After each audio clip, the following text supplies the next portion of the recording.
Welcome, everybody. Live from Plague Central. We are live from Plague Central with the Corona Diaries.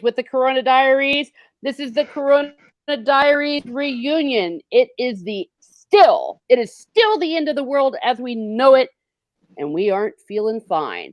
We have here on our panel to start off with, we have the Mega Geek all the way over from London. Welcome, Ian, the Mega Geek. Thank you very much. I'm glad to be here. And all the way from the West Coast, flying in her helicopter, keeping us safe, is none other than Finn, AFK Bard. Welcome back. I'm happy to be here. Thank you. Yeah. Always nice to have a reason to fly the helicopter around. Yeah. Exactly. And we're going to get to that in a bit. But we started to have a pre-stream lively discussion, and then it's like, whoa, we need to put this baby live.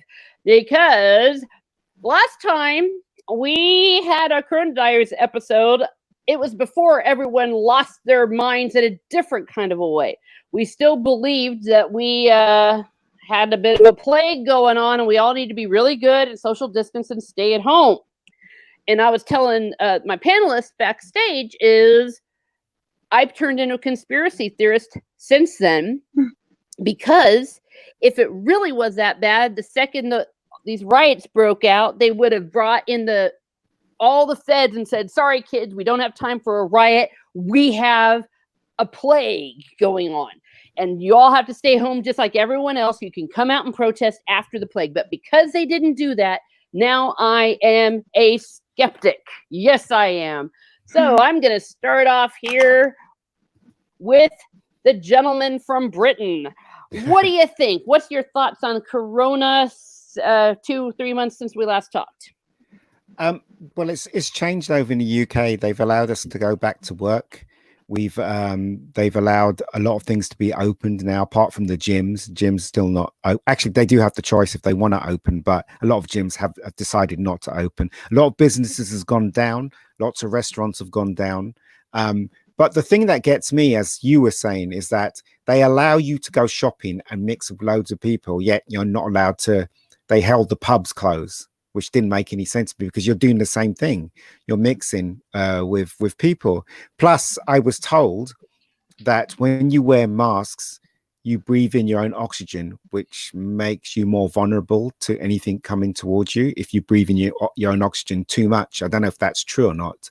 But yeah, I'm a bit of a skeptic now, because I've been working. We're allowed to work, and I've been, doing corporate videos and stuff with people, and people just, the 1 meter rule, they don't even apply to it anymore. They just come in, people shake my hand and stuff. And I've met, for the last 4 weeks, I've met, loads of people in production, and nobody's taking it seriously. A lot of people believe it's a big joke and everything's been exaggerated. If that is true, the question is why? I'm done. Oh yeah, sorry, you robot. My internet. Yes, absolutely. And Finn, what do you think of that? What are your thoughts? Are you a believer, still a skeptic? Well, I mean, you're right. In life, generally agnostic to most things, but I am still a very I think it's very area based, because if there are say really hot spots, right? Say where you think that there's going to be 3 out of 10 people who go through a building, I think it would be really nice to have that extra protection, because it does help, because people don't realize how much they spit when they talk and they breathe and they just do things. Because my sister, for instance, she doesn't know I'm here, so I can embarrass her. She gleeks, and I don't know if you know what that is, but when you talk, every once in a while, you just have a little bit of spit that comes out from underneath your tongue. And there are a lot of people who never even notice that they have that, and they do that. And so if you have a face mask on and you're talking, that prevents that from happening, So, I mean, it does help. Okay, so you're all in favor of a mask. But, like I said, if you're in an area where you're coming at it from the angle of a mask. Yeah, but if you're in an area where you've gotten the numbers down and everybody is being safe and stuff, that's when you can say, that's when I'm yeah, you can be a little bit more vicarious with masks and stuff. But I don't know. For me, I'm still thinking, I don't want to spread my germs. And I know that a lot of people don't want to wear masks, and that's cool too. But then I'm afraid of the germs that they're spreading still. For sure. So what are your thoughts, though, on this whole pandemic? Because a little bit of what kind of we were talking about is if we can make exceptions to this plague, like have huge thousands and thousands of people gathering, and it's okay for some reason. But if you go to church, or if you're like neurotic and your wife has a spa, you can't social distance and stay open. That's the part I was saying. Yeah, no, I totally, I don't want to like, I'm just saying situational wise, it's very much like they couldn't say no to what happened. So they had to pretend that it was okay.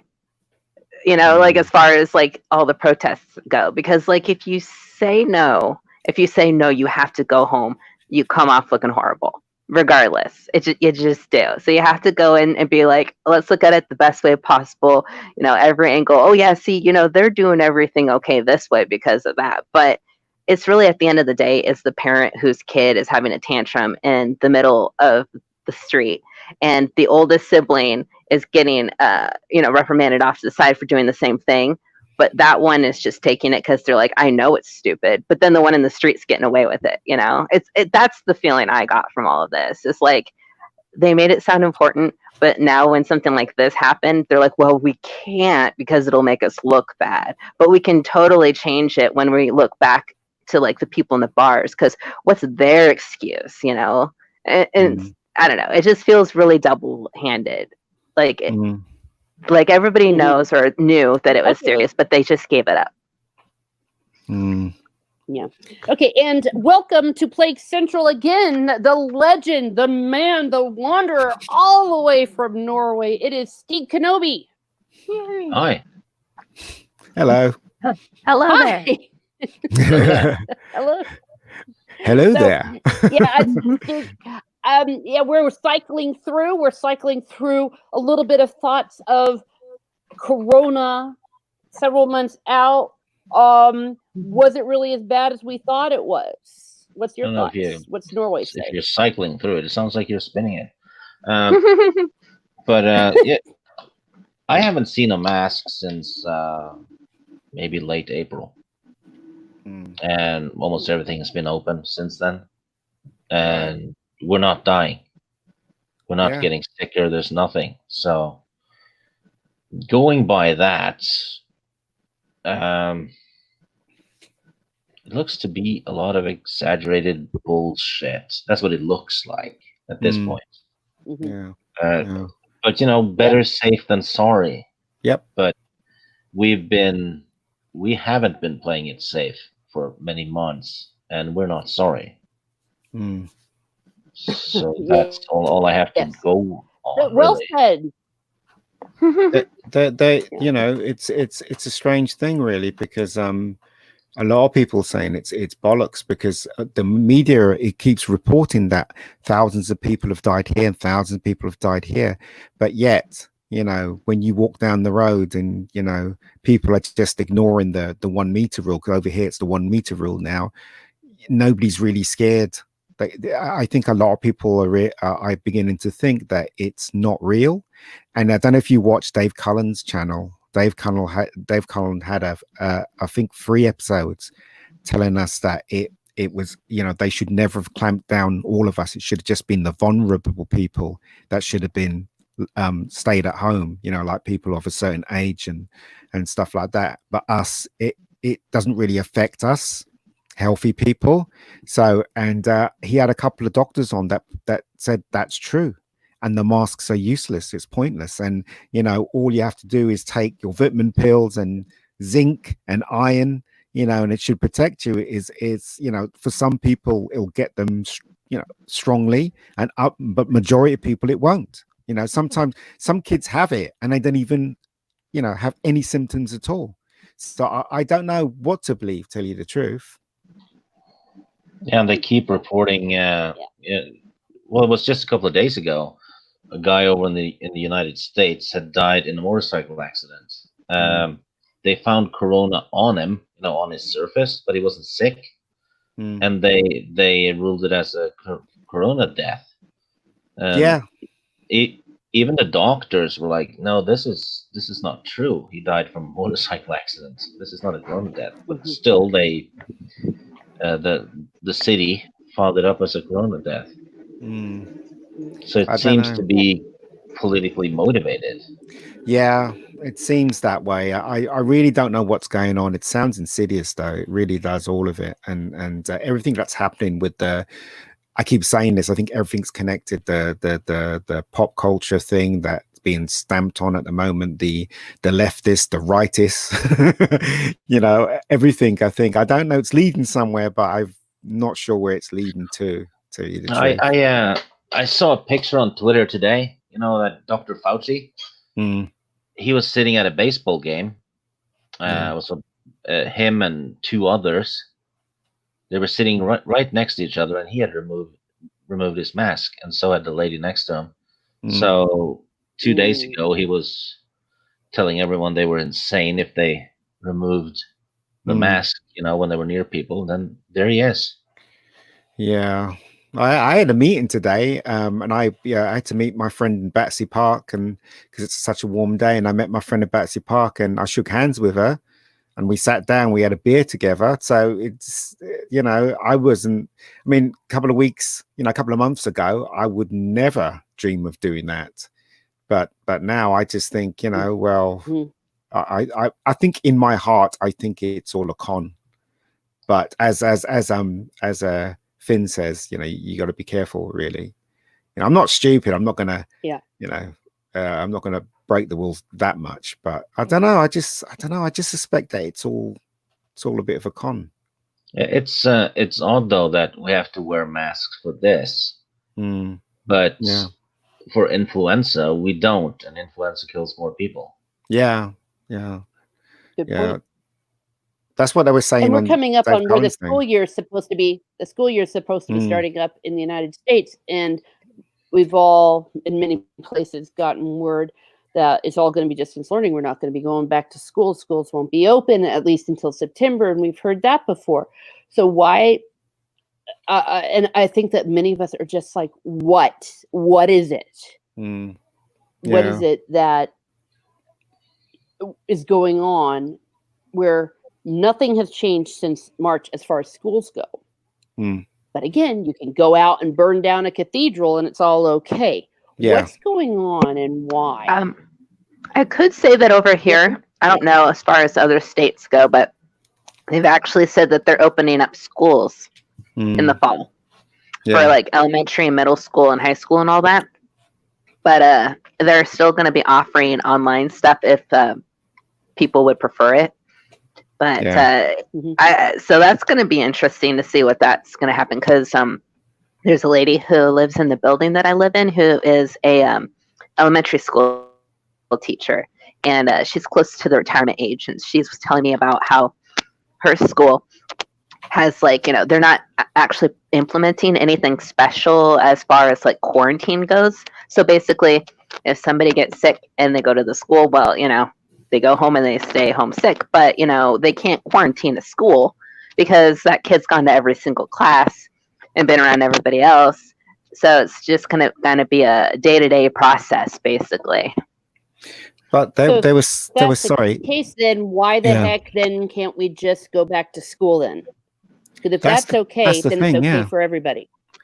They were saying over here that in Oxford they've created a vaccine which they've tested, and it's kind of positive.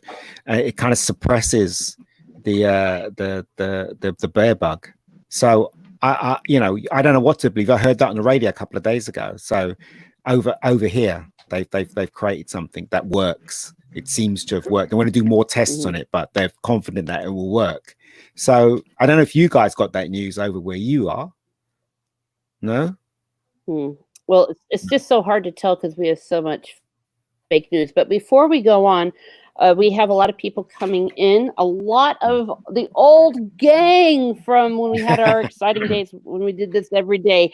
Anthem 21 saying live from Yay. Plague Central. Grab your stats, Choco Ice, and a copy of 2001. It's the return of the Corona Diaries. Yes, sir. Yes, sir. So we have him. We have Ara. Always great to see you, Ara. Tommy, the mod with the most, is here. Welcome. Poet Scotty, the Black Chosen one. I'm sorry, the Black Chosen Orc is here. Thomas Gilkey. Welcome, Thomas Gilkey. And a drunken droid just showed up. Drunk 3PO. Welcome, Drunk 3PO to Plague Central. Great to see everybody. Yeah. Howdy. I thought Drunk was on Now let's go Gary's back stream. to talking about the end of the world. Mm. Yeah. Now let's Yeah. to despair. Well, one of my subtitles that I was thinking of putting for this is, we have it's the end of the world as we know it. I mean, it's still the end of the world as we know it, and we aren't feeling fine. And then the other one was French Revolution Part Deux, because a lot of this creepy stuff, it really is reminding me of the French Revolution, the way things are going right now. Yeah. And Stig, over there in Norway, you're not having any civil unrest, are you? I've not seen anything. We on the had news. some in Oslo and another city. They had Black Lives Matter demonstrations in Norway because people wanted to virtue signal. Yeah. And nobody was talking about COVID then.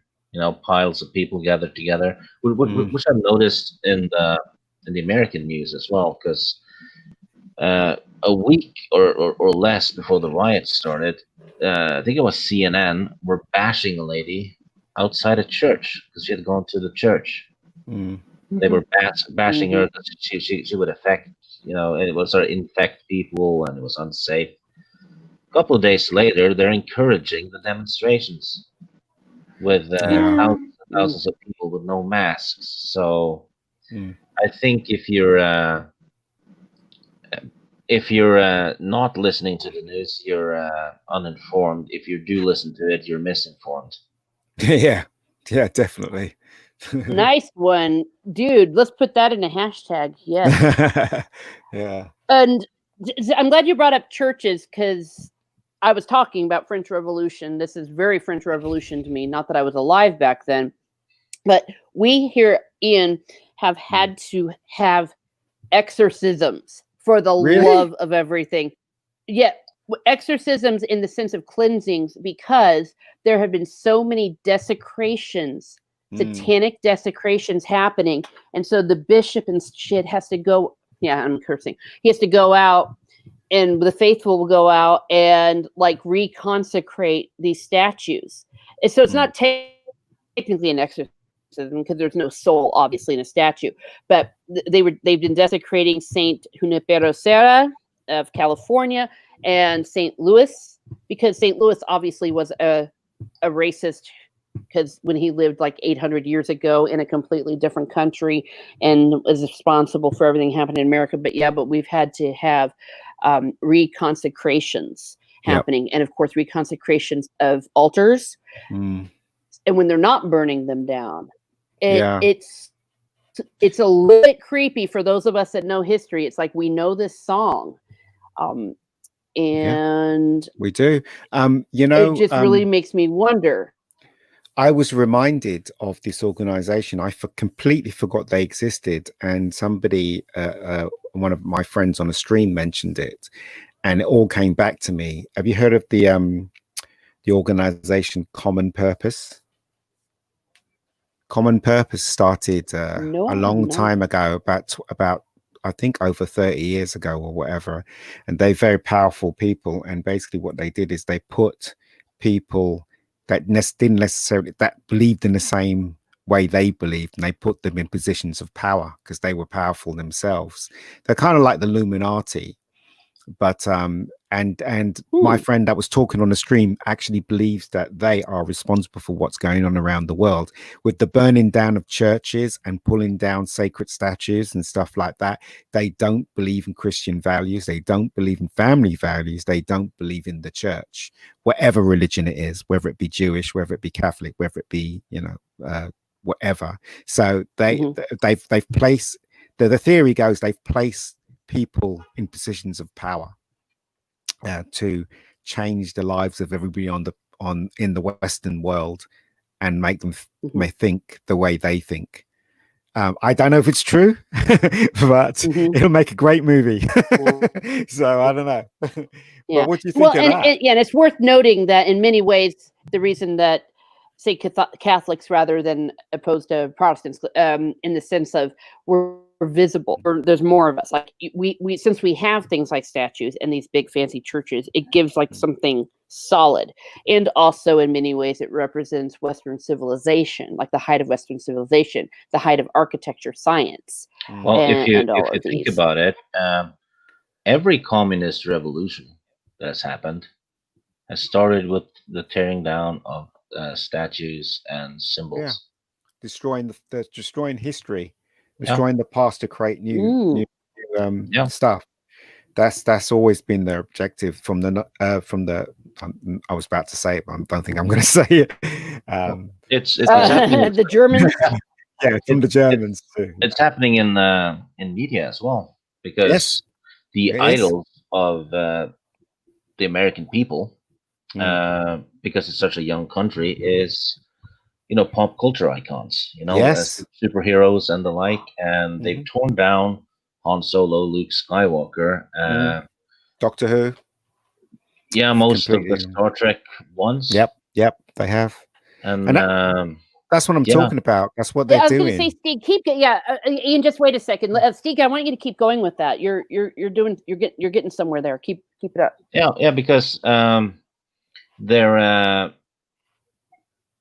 the heroes of yesterday, right? And pop culture are now being painted as toxic, racist, and sexist, and they're being phased out in favor of the new stuff. The new stuff is being rejected, but still the damage is being done. And they're also blurring the icons by gender swapping and race swapping and all that stuff,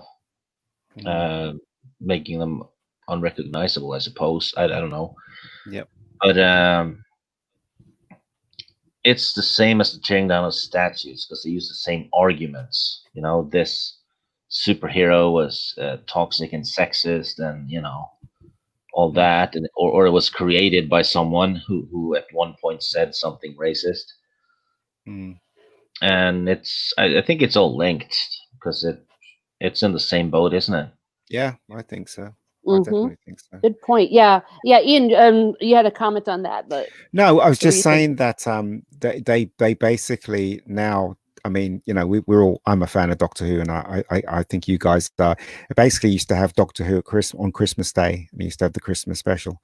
Now they're not going to have that. In fact, the BBC is in a horrible position because they do believe in this doctrine. So it will.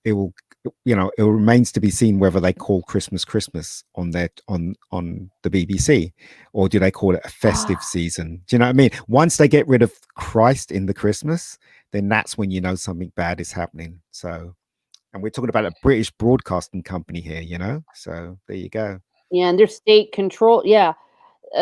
Well, 16 of I think it's 16 of the English cities now have a Muslim mayor. Yeah, well, I think that's a good thing, really, when you think about it. But anti-Christian, yeah, I know that, but it's. I mean, the community. It's good for the community, if you have a mixture and stuff. So, but I guess having all of them, I don't know, but yeah, I see your point. But I think they want to get rid of Christian values, family values. That's what they want to tear down. And as you said, with the pop culture thing, they want to tear that down too. By the way, I like that thesis. I'm a believer in that thesis. What you were just saying about it. It's not only connected religion, society, patriotism, all that. It's starting to maybe explain a little bit about our superheroes. Isn't that all connected? You just blew my mind away, gentlemen. But it is that it's obvious that's what's happening, and I mean,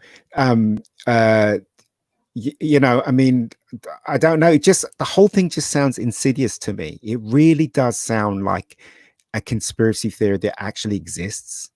I've never with conspiracy theories, I've always gone, yeah, right. But with everything that's happened this year, 2020, I'm coming around to it. I really am. Satire is only satire until it becomes real, That's and right. we see that a lot, and in real life already. I mean, SJWs used to be a joke, like legit. Like I found a book that I was given in childhood called Politically Correct Bedtime Stories, and I remember getting it as a joke from someone who thought it was a joke. And I swear to God, if I showed them that book today and dated it today, they'd be like, oh, "This is so true. This should be out there right now." Yeah. Same Oh person my too. gosh. To be fair, it's a brilliant book because nothing puts people to sleep faster than political. You know, I've never laughed harder reading it though. I cannot sleep reading it. But the point is, like, seriously, it's only funny until it's real. And honestly, everything now is so extreme that I question it sometimes. Like I look at it, I'm like, how can this be this when some of the people spouting it aren't? I don't know. It sounds so contradictory, but they're like, it's racist to do this. It's racist to do this. But then the things that the people who are shouting them are doing seem racist, and they don't look at it that way. It's just like, how can you say this? Yeah, but it's always white people too, screaming racism on behalf of people that didn't even think it was racist. I mean, Black Lives Matter. I really don't know about that. Not being white, of course, I really don't know about that. I think it sounds like Black people is asking permission of everybody else to matter. That's what it sounds like to me. I don't know whether I've got that wrong, but it just sounds a bit wrong. The whole thing. It just seems like it's. What do you reckon? Sorry.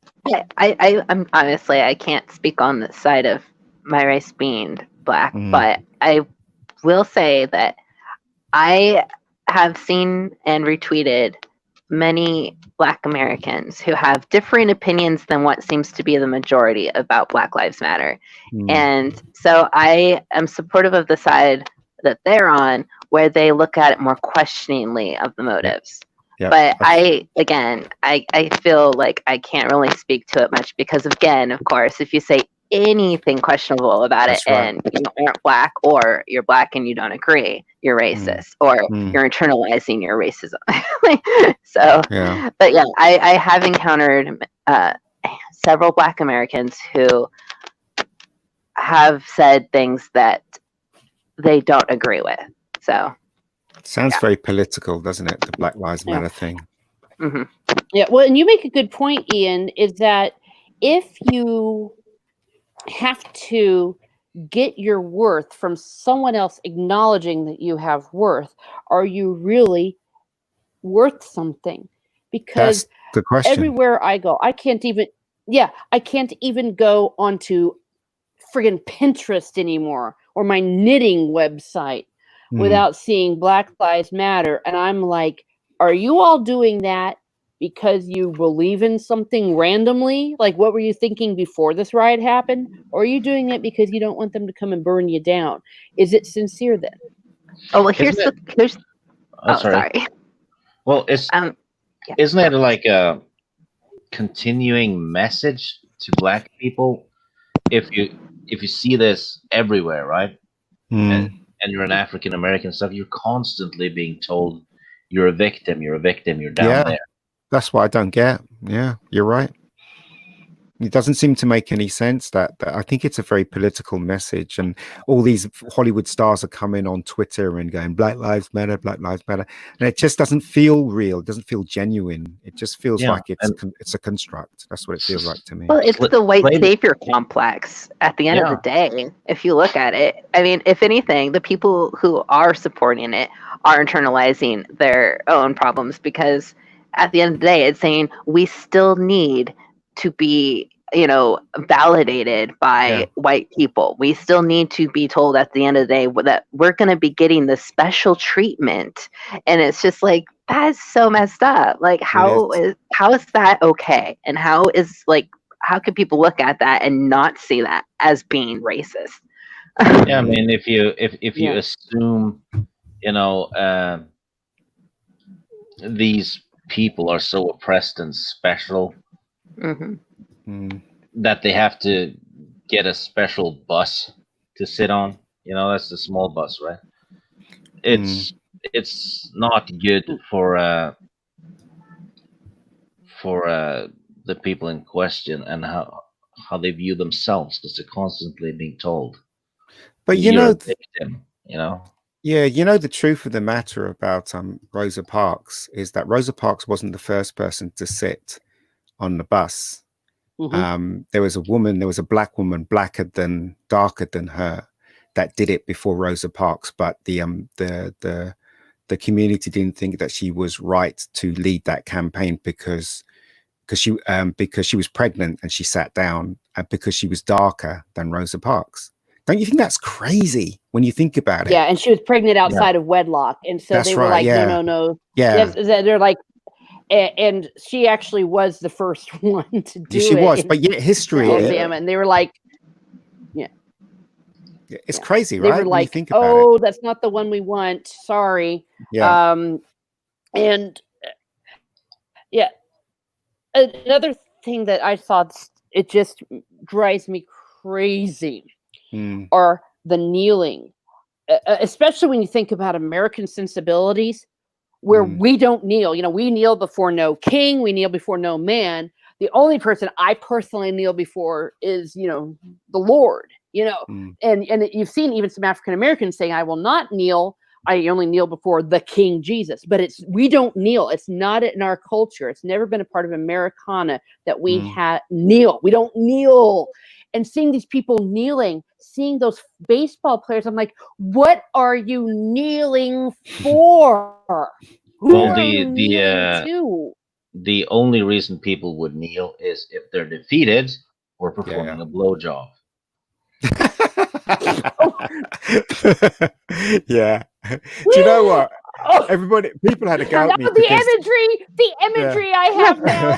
Somebody Photoshop that, please. People were having a go at me because I didn't put the black picture, like where you put a picture up and it's just black.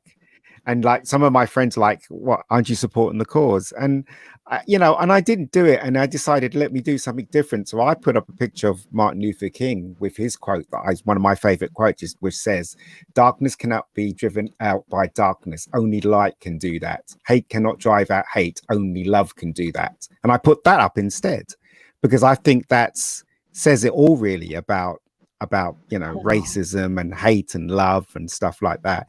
And I just don't know why they can't see that this is a political. Well, look, this is my opinion, and don't crucify me for that. I think it's a political thing, the Black Lives Matter. Well, it's your opinion, and you have a right to that. Yes, Steve, what were you going to add to that? No, I'm just waiting for them to turn on Martin Luther King. Yeah, they probably will. They've already started attacking his points. Well, like you pointed out, the narrative changes, and sometimes people aren't the best voices for it anymore. That's why they're like, maybe changing our heroes around and stuff, and they're trying to change what they're saying. And the same way, it's just like Martin Luther King used to be a good representation of what we wanted to listen to, but now people on the far left or whatever can argue, well, he is a horrible man. Didn't you know this? Who you really should be listening to is this. And then they'll just start preaching somebody new that is exactly what they want to hear. And so I'm just kind of waiting to hear that get thrown at us for every angle, basically. Like everybody that and like right now is basically just one or two tweets away from getting Me Too'd, basically, as far as their character goes. I'm thinking a few years ago when Trump won the election and Brexit happened, I think a lot of the people doing this stuff panicked because that was a big stick in their wheel. Yeah, they stopped dead in the track when Trump won and Brexit happened, and Boris won. Yeah, which is why they've been smearing Trump and Brexit. It's interesting. Yeah. Sorry, go ahead. I do want to pause here. For the comment of the century from Shellback GJC. Could someone besides me, actually, Steve, if you want to do the honors, read that one. Oh, I won't said, read it. I can't. said, yes, we only kneel for oral. Lol. That's very silly. Shellback, I love you, man. God bless America. God bless America. You know quote where was it's at. And that's all I got to say quite a about mouthful, though. Yeah. Yeah. There's almost too much to swallow coming from course, him. Oh! It's terrible. It's terrible. Turn I-rated. It's rated PG-13. Yeah, exactly. Yeah. I didn't say anything bad. Yeah, for any kids asking, he's just talking about, I don't know, drinking beverages. I was talking about the sentence. Yeah, as I said, it's all very complicated. Today's all very complicated. Well, it is for sure. And so every now and then, I should apologize, folks. My internet or something's going out. So every now and then, I sound like I'm coming a little in and out, but that's it could be the case. Unlike Shellback, sorry. Is this joke going to go on? Hey, sorry, Shellback is an American hero. Shellback, thank you for your service to our country. I'm going to embarrass you, Shellback. You did something after the 4th of July when something happened. Some people were. I'm not okay. You said something after somebody said something not very flattering about our country. It's just Shellback was in the Navy, so he's part of the seamen, isn't he? Yeah. I'm trying to be serious, Stieg. I was going to say that what Shellback said on his video, and if you haven't seen it, see it, that he risked his life so that people could say the shit stuff about the country, that they have the right to do that. But if I'm speaking out of place, Shellback, just let me know. I don't want to embarrass you, but it was a very good video if you want to see it, because that is part of what Americans are, that we do believe in freedom of speech, and that even these arseholes doing what they're doing, men bled, women bled to give you the right to be an asshole. And I think that sometimes, though, we as people have to sit back and think, when those people like stormed Normandy, or when people like Shellback served his country the way he did, are we honoring that by wasting it on being spoiled little brats who wouldn't know true racism or true discrimination if it smacked them in the face?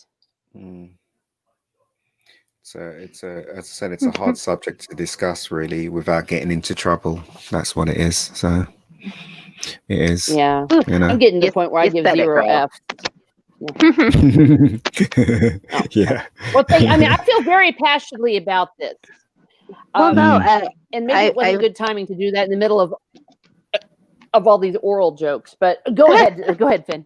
I was just gonna say, you literally kind of were echoing. Like I was watching a video by Macarena 42. I don't know if you know her or watch her stuff, but she was just echoing this idea of like, why should she care just about anything anymore? She's fed up. You know, like this idea of like, well, if I say this, then I'm racist. But if I don't say this, then I'm racist. So we're stuck in a can. So, you know, no matter what a white person does, or, you know, or whatever, you know, it's not good enough kind of thing. Like they keep moving the bar, you know? And I was like, wow, you know, she really is kind of voicing this exhaustion that is kind of settling over at least me, and like the things that you witness on Twitter and in media, of how it's just like every time someone kind of like what we're saying, like bends the knee, so to speak, you know, it gets pushed even further, and then someone bends the knee, and then it just keeps going, you know, and it's just like, it's so frustrating that, and like the whole idea of like, they're still protesting, right? And it's like, well, how long, quote unquote, will you protest until you stop protesting? They don't know, right? Because what's the end goal line? There is none. They just want, and they're gonna keep protesting and protesting, but there's no goal, you know. Yeah. And it's so frustrating. And like every time you give it, they want more. They're like, well, now we see this or this and that. And it's just like there needs to be a literal peace, you know, like some wave the flag of a white flag, a truce, and someone just take a deep breath and maybe, you know, imbibe a few things and, you know, chill, you know, and then just let's think this out. Because it just seems like everybody is going F crazy nowadays. Well, you know, it's election year. Yeah. Yes, of course it is. But you know, the left actually there. Sorry, the left. Wait, I just want to pause there. Sorry, that was a good point. That was a good point. I really wonder if that's not their end goal, Finn, and that's not their end goal. They don't want justice. They don't want this. They don't want Trump reelected. That's what they don't want to happen. And they are willing to cheat and lie. They're willing to burn their own country rather than allow a free election, which is what everything America is about, by the way. We had a free election during the American Civil War. Yeah. They're trying to disrupt it. Well, you know, that's the thing. I'm not a political person. I'm not at all. But my mom said it really well. She said, I've got a friend who has literally been crying every day since Trump got elected. And I'm not saying what side I'm on. I'm just saying what my mom's saying. And that mindset is the problem. It doesn't matter what person was elected, what like party it was. The idea that you're acting like you lost a race when this is a political thing, you are in a part of a country. It, you know, they were elected. You know, this happened. Accept it and move on. Elections have always happened all through time. People have always had a losing side. There have always been sore losers. But to think that you are the ones that, like, you know, are the, you know, the ones who matter, like, well, all those other ones, you know, that was that. But like, you know, how dare we lose? We shouldn't have lost. You know, it's that idea of taking justice into your own hands problem. You know, like, and I mean, like, no matter what side you're on, you should never get to that mentality in your head, because that's not what an election is. Okay. That's just like, you know, you realizing that, darn, you didn't win this time around. Deal with it, you know? I don't know. It's just, it seems so. Deal with it. And if you want a different outcome, go into politics or support a political candidate. Walk the streets, you know, knock on doors, give out pamphlets, do it the right way.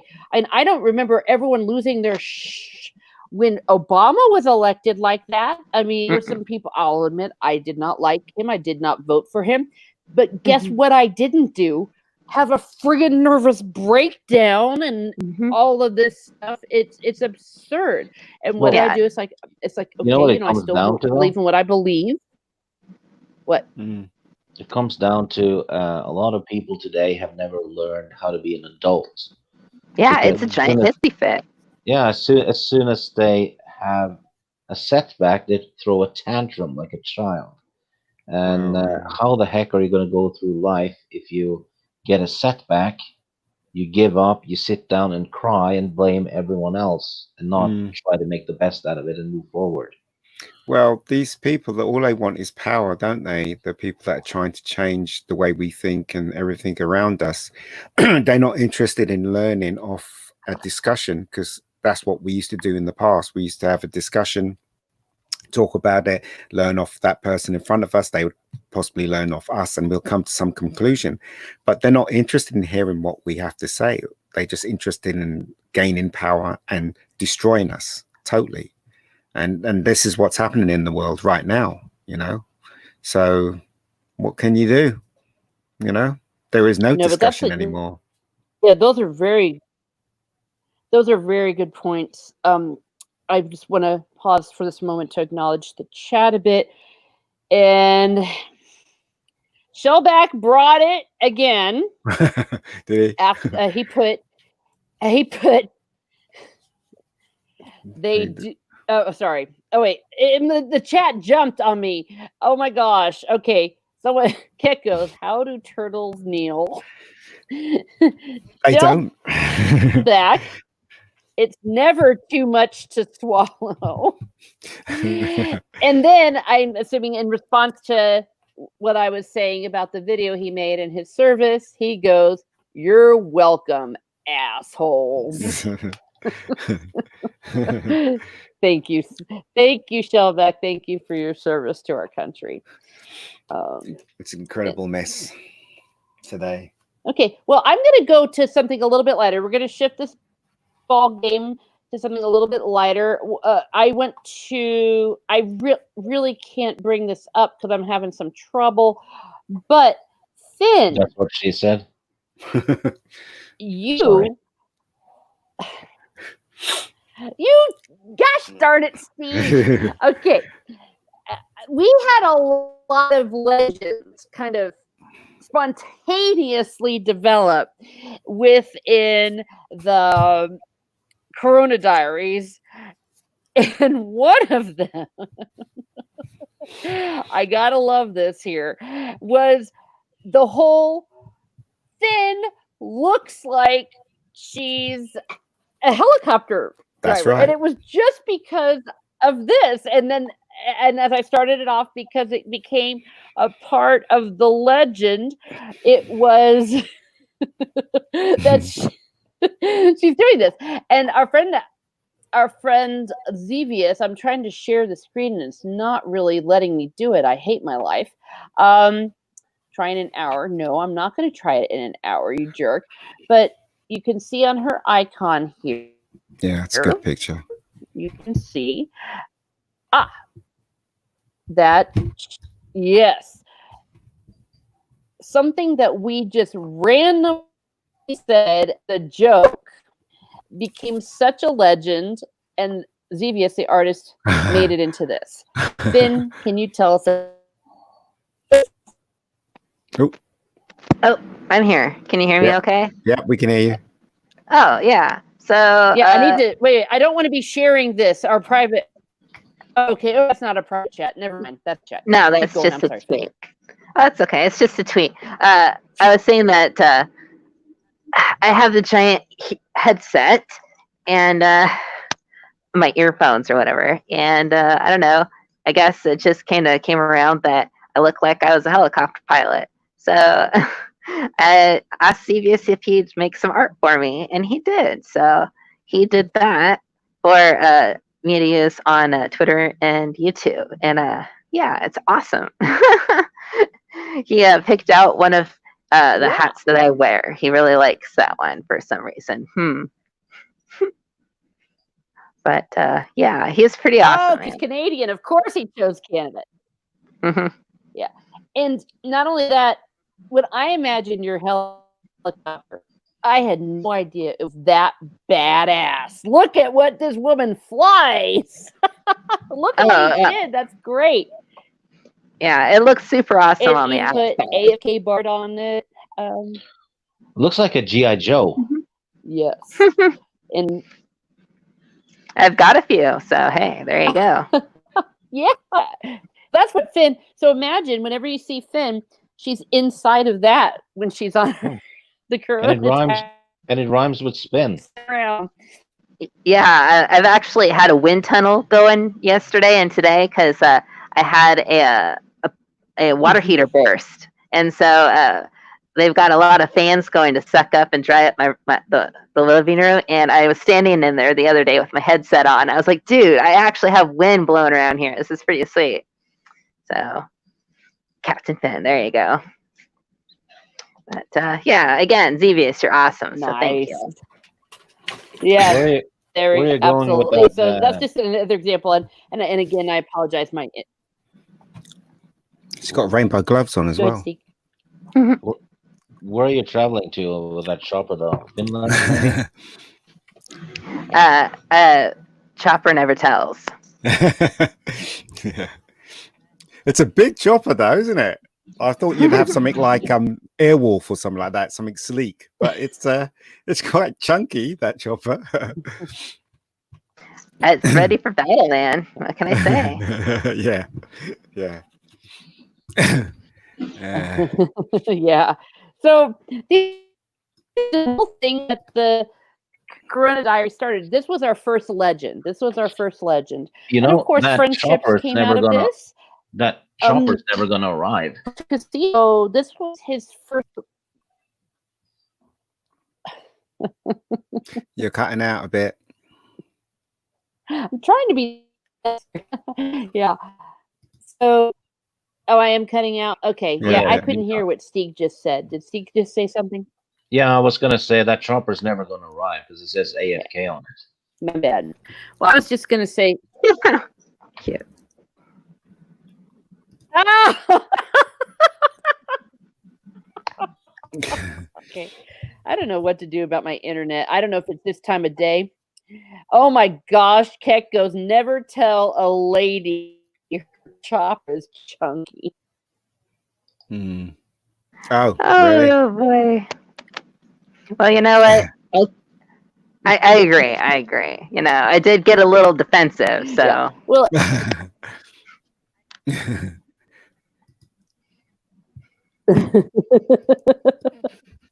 It's a good picture, though. Well, and this was the first.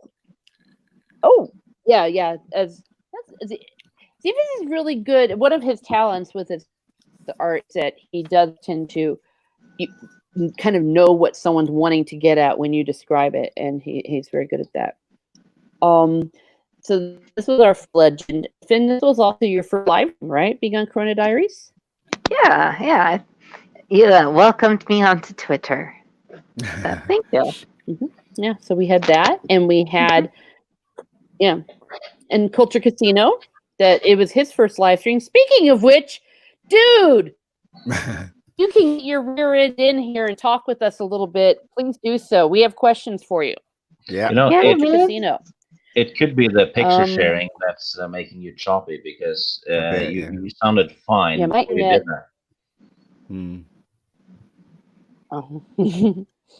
Okay. Here's what happened here. Culture, if you could go in, and I might hand it over to him for a little bit, and I'll try to fix my internet because I think that we're going to have a lot of questions for him. He's going to be there in a couple of minutes. Okay, so that's what we're going to do, and I'll see if I can fix my internet. So I'll let Culture just inhale and about this Corona and see if he has anything solid. Yeah, because like we feel like we don't have facts, you know? Yeah. Is he coming on? So actually, kids, here's what I'm going to yeah, he's going to be on in a few minutes. So here's also what I'm going to do. Because of my internet, I'm going to go ahead and mute myself, and I'm going to give the channel over to you three while I fix it. It's dangerous, I know. So you're in control in 3, 2, 1. Oh no, we're all going to die. Yeah.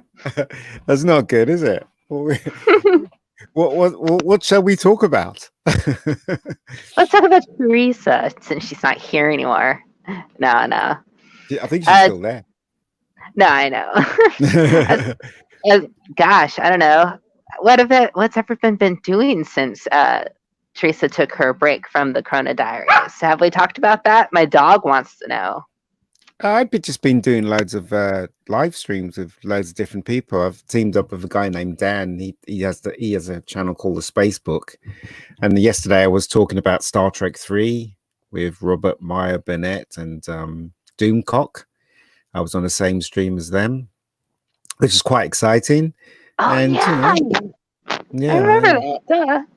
Yeah, so I mean, I've been invited onto a lot of live streams, which is quite good. I'm not interested at all in doing my own one at all, but a lot of people seem to like what I have to say, so that's quite nice, I guess.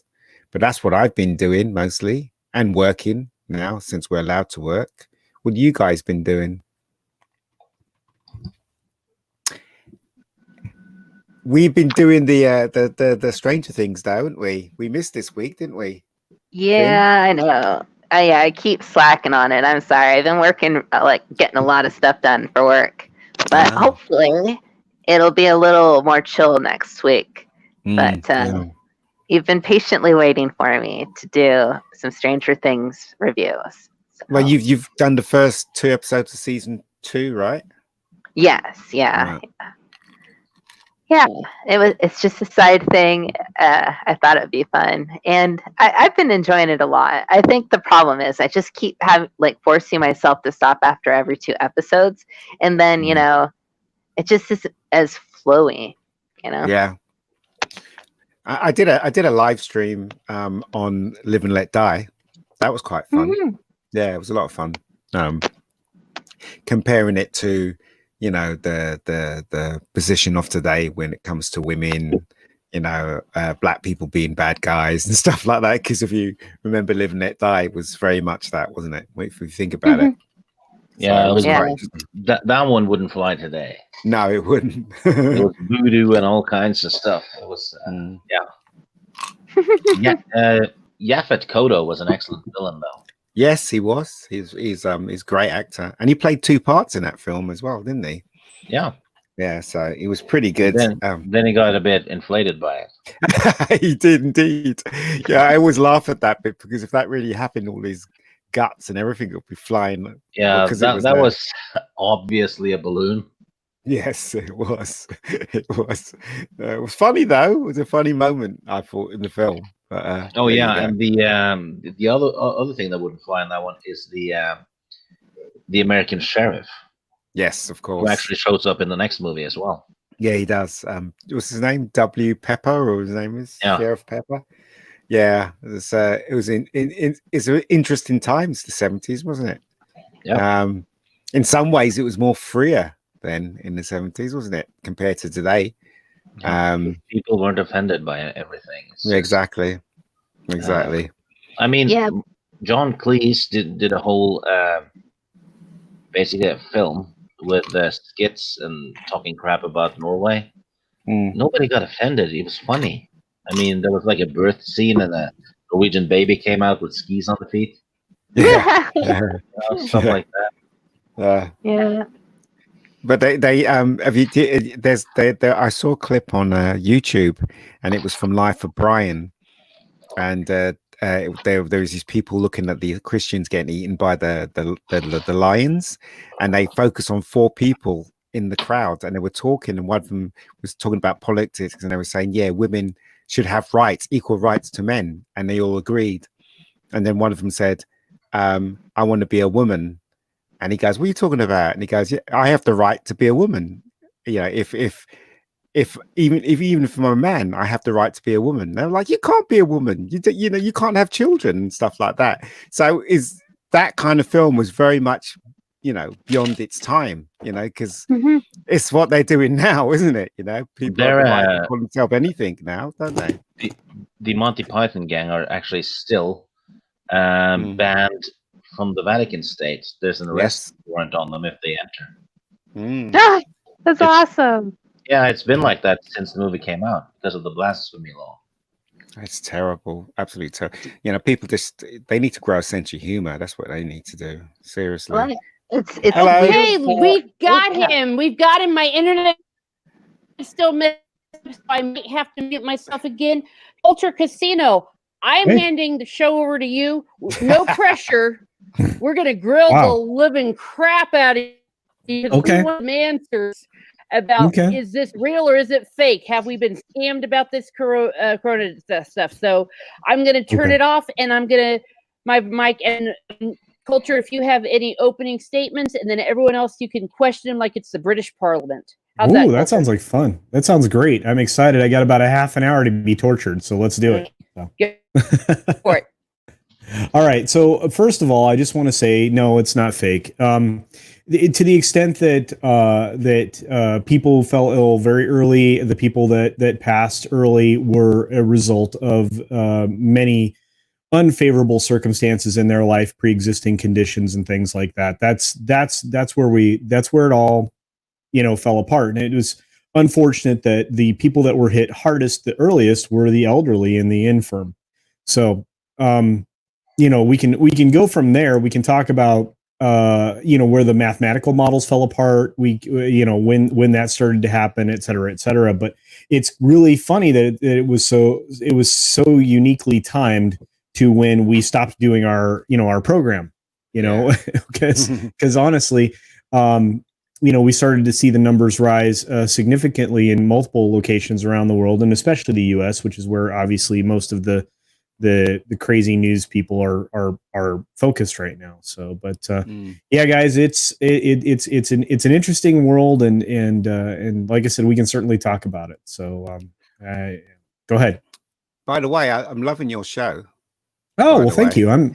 Which one? The live stuff? I'm enjoying the Sunday show. Yeah. No, I saw one today where you were in is it Disneyland? Disney Oh, World? yeah, Disney World. Yeah, I was in Florida. Yeah, I spent 7-8 days there. Yeah, it was good. It was a little bit of fun and a little bit of work, and whenever I could have the fun, I tried to share at least a few minutes of it every chance I could get every couple of days. But thank you. Yeah, it was a lot of fun to do. Look empty though.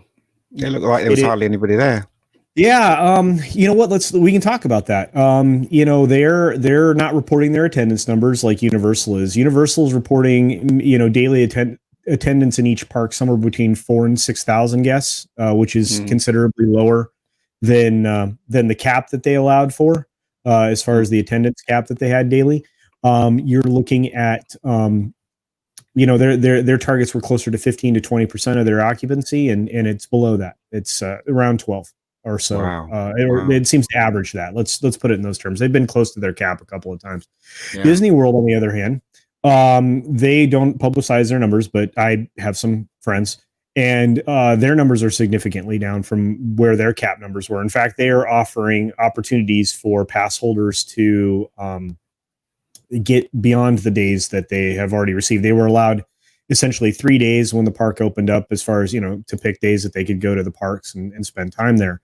And those went very quickly. The first few days that the parks were open, a lot of those folks are, many pass holders have blogs and YouTube channels and things like that they service their customers, which their customers in this case are people who go to the Disney parks or are looking to travel to the Disney parks or whatever. But it was amazing. Okay, so I went to the parks right after 9/11. Well, not immediately after, obviously, but within a few weeks of 9/11 occurring. I was in Disney World, and for the next year and a half or so, park attendance was down significantly. But this was even more empty than even back then. It just because people were so freaked out, and they even changed some of the rules regarding masks and things there as well. So. Oh, well, yeah. Okay, Culture, I think I have an internet moment here. So I want to make sure, I want to get in a question that I think a lot of us have is, have we been scammed? Have we been scammed by this corona thing? Because I'm really starting to think we have, after everything that's happened. And then all of a sudden, no one has a problem if we all riot together. If we were really worried about people falling over dead, why is that okay? Why did Neurotic's wife lose her salon? You can go out and burn down a church and it's all okay. Help me out here, science. Well, have we been had about this coronavirus? Science-wise, no, you weren't. It exists. The novel coronavirus 19 exists. It's a real thing. It was.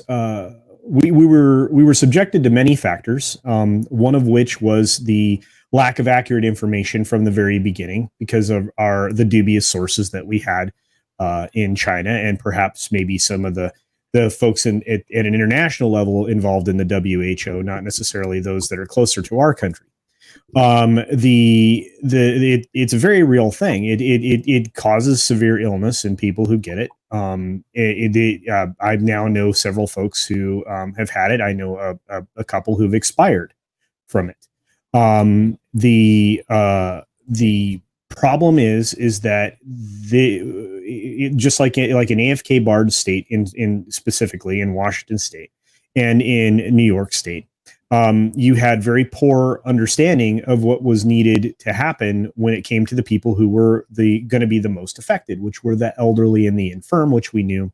And I said actually as part of the opening statement that you may not have caught because your internet's suffering, but it is. So no, it's not a scam. It's a real thing. It can cause serious health problems, even for those that are even in my young age, and yours too, Teresa. But it is something to be concerned about. Now, I'm going to use a comparison here.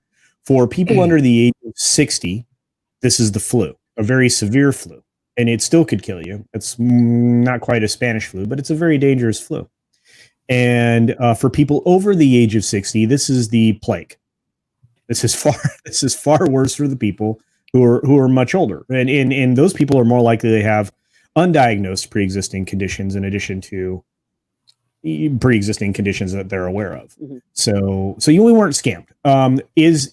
Has there been over reporting or over exaggeration of numbers, and have there been more deaths attributed to the disease, to the virus than may actually have occurred? Yes, absolutely. I mean, there's very verifiable news accounts of all of these things. Have we gotten a bunch of misinformation from the word go? Absolutely. Is it safe to protest? Well, it's no safer. It was just as safe to go and protest as it was for me to get on an airplane or to travel to a theme park. Provided I was properly prepared and I limited my contact with my fellow human being, and I washed my hands regularly, and I used one of the 1 billion sanitizer units that are all over the place at the theme park and at the airports. And that's an exaggeration, but I mean, literally at every ride entrance, every ride exit, and at every boarding point for every ride, there's hand sanitizer for everybody. Yeah. So you can take very, very good care of yourself. I know that I did, and especially on the airplane. On the airplane, I wore my N95 mask, and I wore a secondary mask over the top of it. So I not only protected myself with the N95 mask, but I protected others by wearing an additional mask on top of it. So, but I was very diligent, and I did that because I don't look at it as I'm not wearing my mask now, and I was just at a work function where half of the people weren't wearing masks, which I had zero problem with. Everybody's responsible adults, and the most important part of this thing, I think, is personal responsibility. And in that, especially in this country, we lack right now. We've lacked accountability, personal accountability, and personal responsibility, and that's what gets us where we are with the protests and everything else. But no, we weren't scammed. The mathematical models actually broke down immediately after the states started to open back up. So. Where they had the greatest expansion of this problem in the states that opened up early, they actually anticipated it. They were already planning to ramp up their testing efforts from the moment they knew they were going to open up, in phases, right? And the federal government left that up to the states. So if anybody wants to point a finger, they got to point it at their local governance, because many governors even rolled that down to a mayoral level. In fact, states that have mask mandates, those are sometimes just county by county or city by city. They may not even be for the entire state. So it's. I can confirm that. That my made that call. But I guess what I'm trying to say is, from the science that you hear, are people saying that it was? Are they looking at necessary to do this devastating damage that they've done to our economy and to people's lives? Like, I'm just saying, couldn't they have kept the daggone salon? Oh, absolutely. Well, now, neurotic wife. You make a great point, Teresa. You're 100% right. They absolutely could have not gone as stringent or confiscatorial or any of those fancy college words you want to use. They could have absolutely avoided the level of lockdown that they had.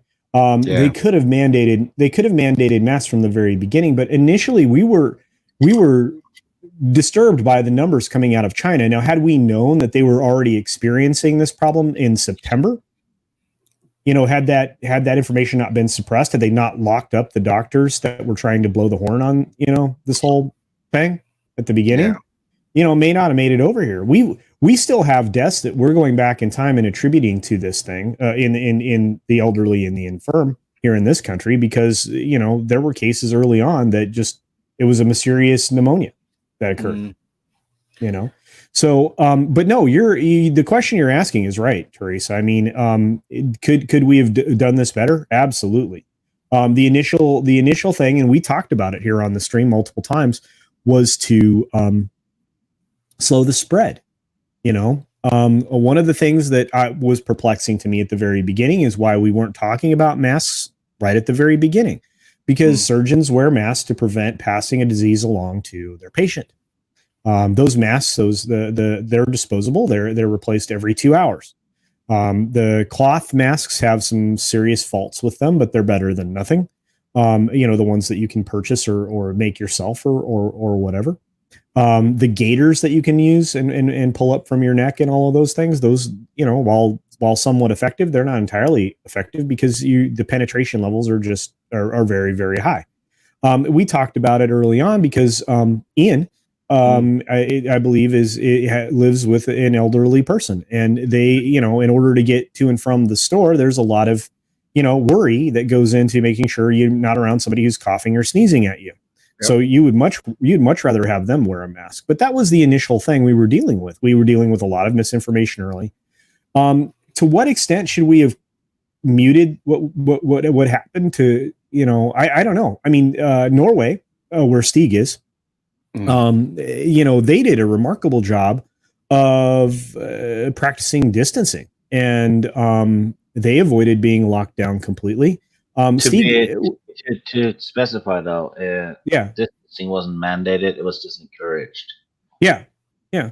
But you guys practice a lot of excellent self-discipline, and as a courtesy to others, you tend not to,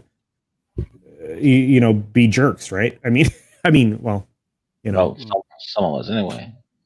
Yeah. So I mean, and you're also dealing with population density issues. I mean, of course, states like here in the States, like New York, that have cities that are giant, dense populations, they're going to have a bigger problem, which is one of the reasons why they really needed to slow the spread, is because you're trying not to overwhelm the medical community. And I'm not talking about like the guy that, does your knee surgery. I'm talking about the person that's, trying to decide whether to intubate you or not because you can't breathe.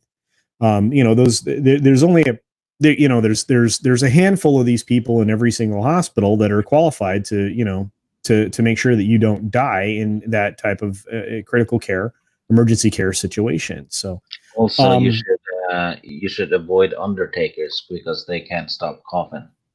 That's very true. Thank you, Steve. But anyway, so some grave news. Sorry for being cryptic.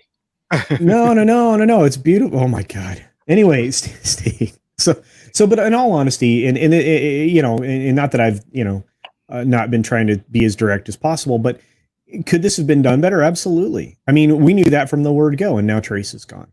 But we knew that from the word go. That's not a surprise. We could have done this better from the very beginning. And the four or five or six of us, if Zevius is going to be with us, we had that conversation multiple times. How can we go about doing this better? Yeah. And what's funny is when you go back in time and you hear some of the leaked information about the fact that they wanted to preserve the personal protective equipment for the medical community. That's why they gave us this information. That's very hard to swallow. It's offensive. I think it was offensive to me. But like I said, about the time that we stopped doing our show, had we held on as a country or as a nation or even as a world population, if we had just hung on 10 more days, the mathematical models would have shown such a fall off that we could have not been dealing with this again until the fall. And unfortunately, we're still dealing with it. It's on the downhill slide. mathematical models are showing it, here in the States coming down to end of September, middle of October. But again, we're right back into cold and flu season here in the States once we actually slow down again. What do you think of the because I heard this in the news, they was talking about Oxford had developed a thing that suppresses the virus. Is that's what's in the news over here. Well, yeah, what do you think of that? Well, okay, so we've had artificial antibodies that for a long time. They're incredibly expensive to create, grow, whatever term you want to use there.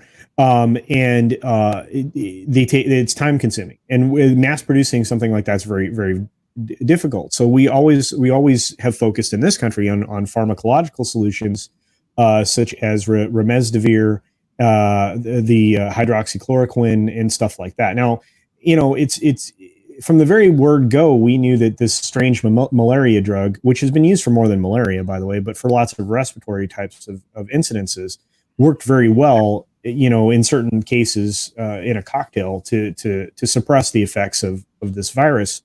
And of course that got turned into a political football, not just here in this country, but around the world, which was really odd. And you're talking about a malaria medication that, is available in generic form, very inexpensive and all of that. So it was kind of interesting to see how that was almost shunned for a while. Of course, the medical community has overreacted to individual studies that perhaps weren't the best science, and not multiple studies that prove otherwise. So lots of knee-jerk reactions, which doesn't normally happen in science. We like to, and I'm not a scientist to any extent in any way any longer.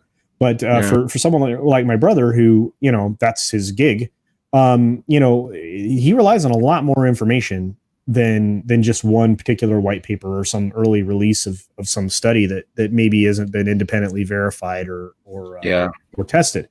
And so I think that's where we ended up.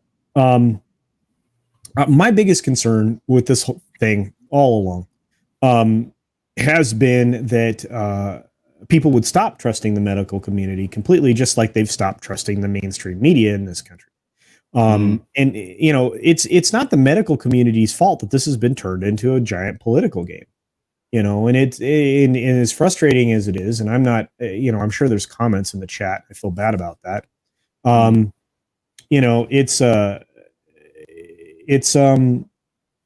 It can't be a political issue. Politics and medicine should never be meddled together. They should never be, you shouldn't dabble politics into medicine. I mean, if you do, you're changing the way that you're changing governance. There's been a lot of arguments, against fascism and things like that. And a true argument against fascism is to say that you are in control of your body and the state is not. A fascist thinks your body is not yours; it belongs to the state.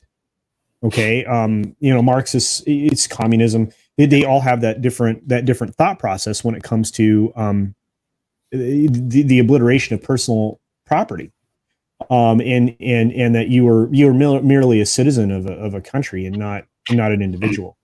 So, and that's hard to swallow in a country like the United States, where we're rugged individualists. And even in other countries like yours, Ian, the UK, you guys have tried to foster, liberty, and other places around the world. So, and in reading any of the comments that are here, we are being scammed. And Shellback, I respect you, and you know that, buddy. But the only way we're being scammed is in the severity of what this illness is. Yeah. And like I said, I mean, my comparison's probably not perfect as far as an analogy goes, but unless you are elderly or you already have a pre-existing diagnosed pre-existing condition, if you practice taking care of yourself, I mean, it's no different than, trying to avoid the flu. And speaking of which, we do have, several forms of vaccine that are currently being tested, and some of them are in third phase human testing.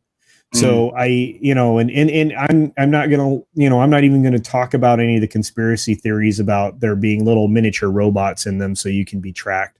I don't even want to get into any of that. I will have the opportunity to have my brother give me everything about every single one of these vaccines at a future date. So if we have another reunion, we can certainly talk about it. Yeah, I feel like I have been talking nonstop for like 25 well, minutes. it's all very interesting. It really is. Because as I said, I like it when you come on because, I think you are kind of closer to the truth than anyone, especially with your brother and stuff like that. And all I can do is listen, really. But it seems that they made a huge mistake by saying everybody should stay at home.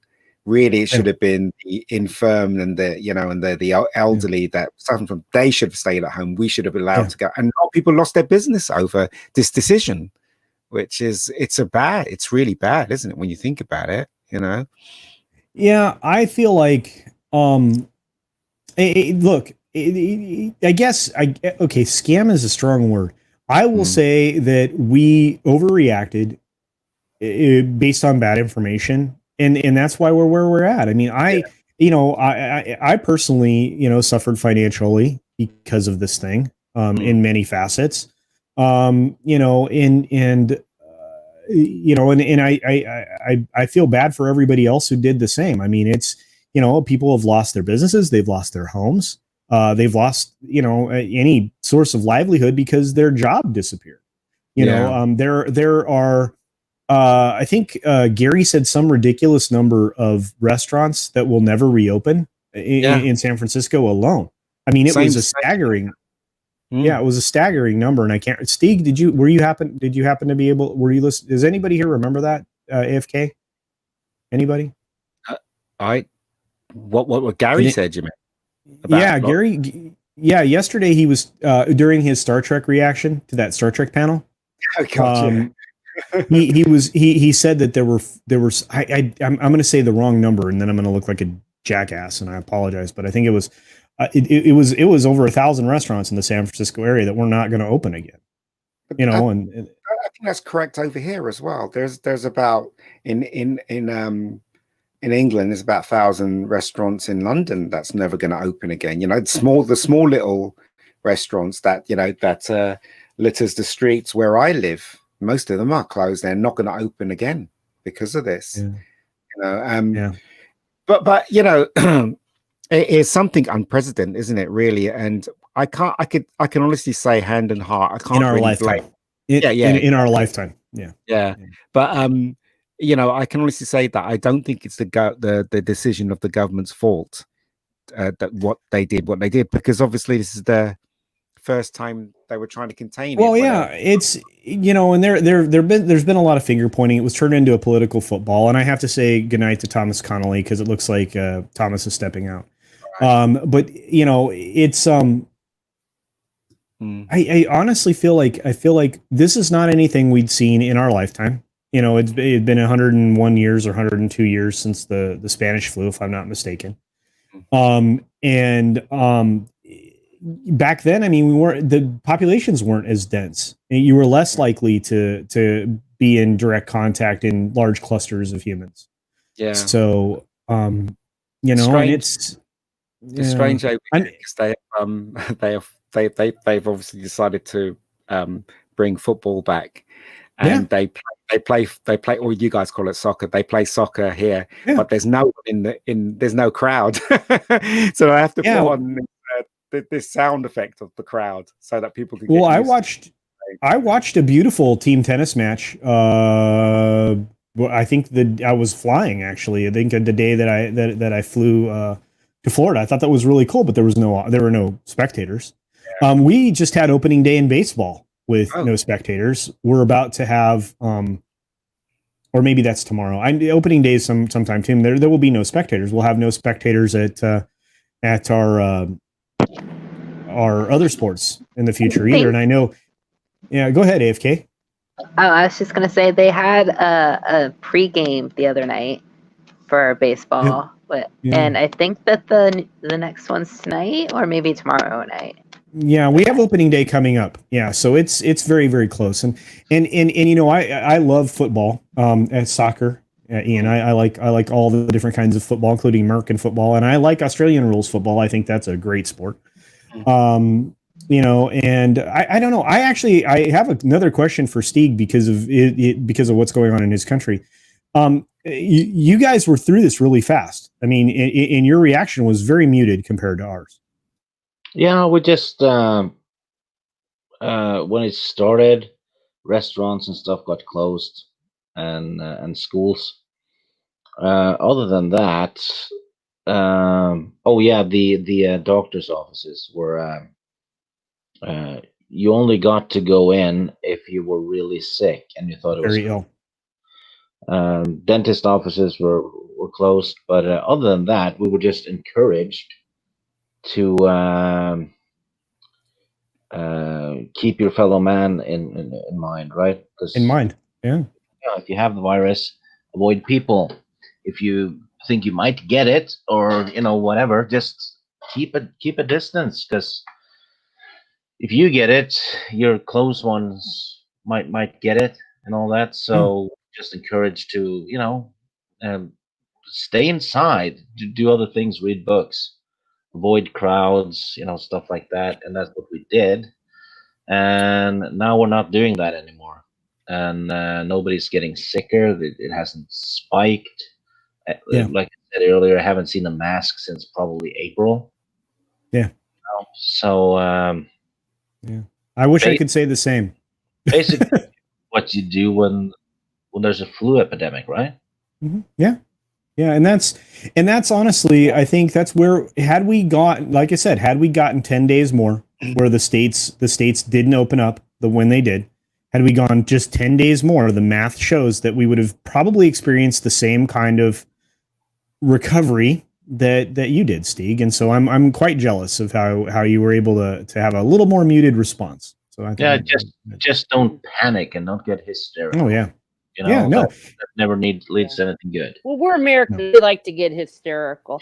Yeah, gentlemen, I'm going to have to start winding this down, mainly because it just isn't happening. My internet is going all over the place. No worries. But I think that this was a really good chat. And I'm so glad that you all are so awesome. You were able to go on without me. And as I'm fighting my internet here and trying things. Shellback, I think that this is definitely a conversation.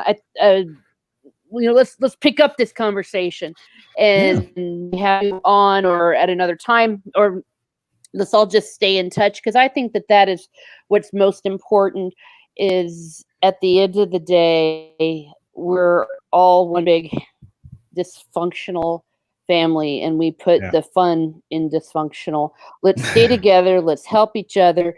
I'm a subsidiarian. I believe in helping what's around you immediately.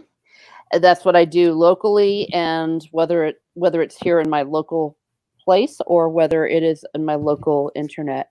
So thank you very much. So great to hear again from Mega Geek Ian. Thank you. Finn flying around Washington saving us. Yeah. And Stieg from Norway and Culture Casino. Thank you so much for your expertise in putting up with. Hey, I wish I could have gotten here sooner.